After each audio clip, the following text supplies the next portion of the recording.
Assalamualaikum warahmatullahi wabarakatuh. We are from Group 2, who will discuss the material about the event and behavioral approaches. Before discussing the material, I will introduce the member of Group 2.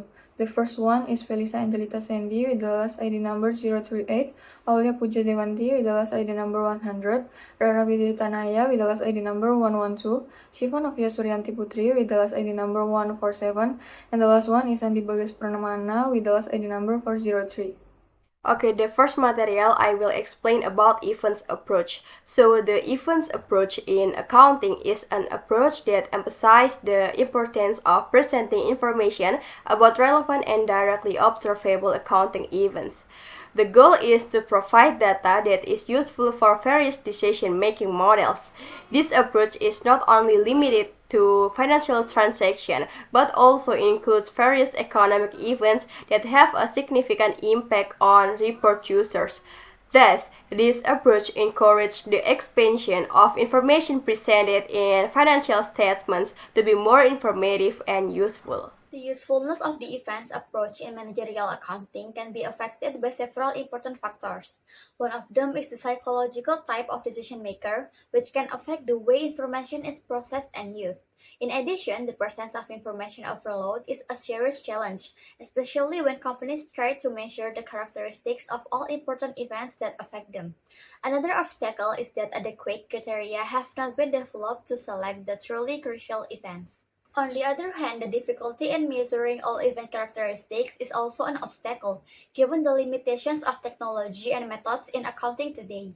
For this reason, further research is needed to evaluate the impact of various design approaches in event theory, such as hierarchical, network, relational, entity relationship, and research event agents model, so that this approach can be applied more effectively and efficiently. Okay, I will to explain about behavioral approach. It's the most traditional approaches accounting theory construction have failed to consider user behavior in particular and behavioral assumption in general. The behavioral approach to accounting theory formulation emphasizes the relevance to the decision making of the information being communicated and of individual and group behavior caused by the information being communicated. The behavioral approach to accounting theory formulation is concerned with the human behavior as it relates to accounting information and the problems. Okay, the next about the same behavioral approach. Although relatively new, the behavioral approach has generated enthusiasm and new impetus in accounting research and the focus on the behavioral structure within which is accounting function. A new multidisciplinary area in the field of accounting has been conveniently labeled behavioral accounting. And the basic objective of behavioral accounting is to explain and predict the behavior in all possible accounting contexts. Okay, the next is about behavioral effects of accounting information, a more recent or exhaustive attempt by Dejiman, Gibbons, and Surikaya illustrate the nature of study of the behavioral effect of accounting information. We might divide this study into 5 general classes, especially efficiency of disclosure, usefulness of financial statement data, attitudes about the corporate reporting practice, materiality judgment, and the last is about the decision effects of alternative accounting procedures.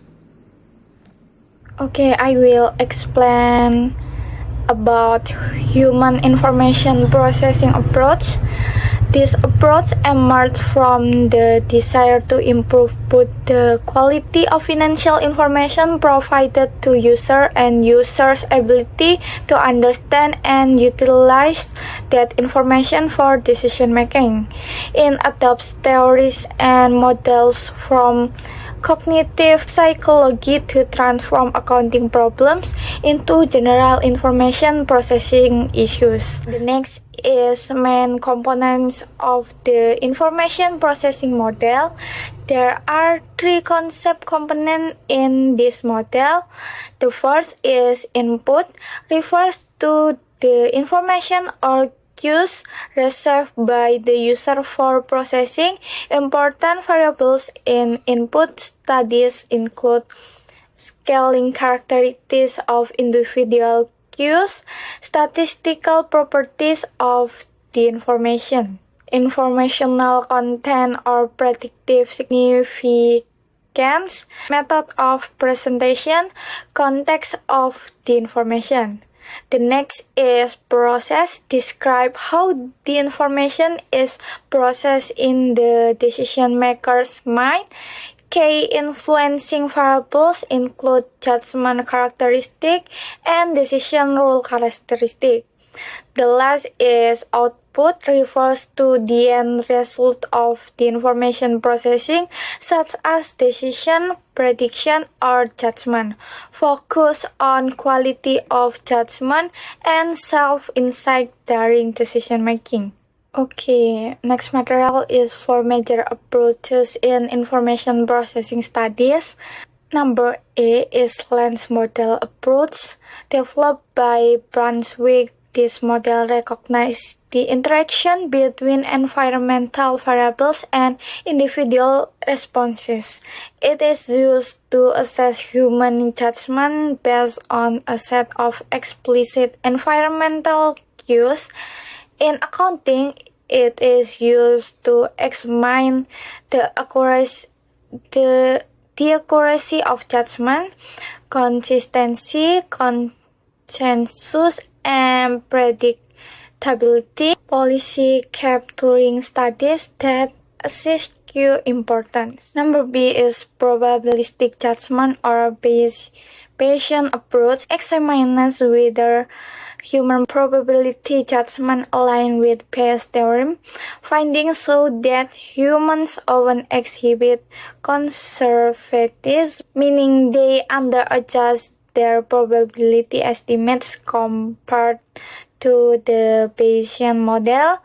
Tversky and Kahneman identified heuristics used in probability assessment like representation, availability, adjustment, and anchoring. The next point is pre-decisional behavior. Focus on behavior before a decision is made, such as problem definition, hypothesis formation, information search, and study using process tracing method, including tracking, response time, information search patterns, and think aloud protocols. And the last point is cognitive style approach. Cognitive style refers to the individual's characteristic way of processing and responding to information. 5 common psychological approach is authoritarianism, dogmatism, cognitive complexity, integrative complexity, file dependence. In accounting, this is used to classify users by their cognitive style and design information systems that suit different decision-making styles. The last material from me is cognitive and cultural relativism in accounting. Cognitive relativists focus on how internal cognitive process like memory and learning influence judgment and decision making in accounting. And cultural relativists argues that culture shapes how individuals perceive and react to accounting issues based on how states cultural dimension, individualism vs collectivism, large vs small power distance, strong vs weak, uncertainty avoidance, and masculinity vs femininity. Okay, that's all from me. Thank you. Next, I will explain about evaluation of the behavioral approach in accounting theory. Some of the strengths of this approach include its high relevance in decision making because it considers how individuals process information, including cognitive and motivational biases. This approach also provides a deeper understanding of the use of accounting information by various parties such as manager, investors, and creditors. In addition, the behavioral approach is able to improve the design of accounting system, including internal control, budget systems, as well as a performance evaluation system, by considering how individuals respond to incentive and pressures.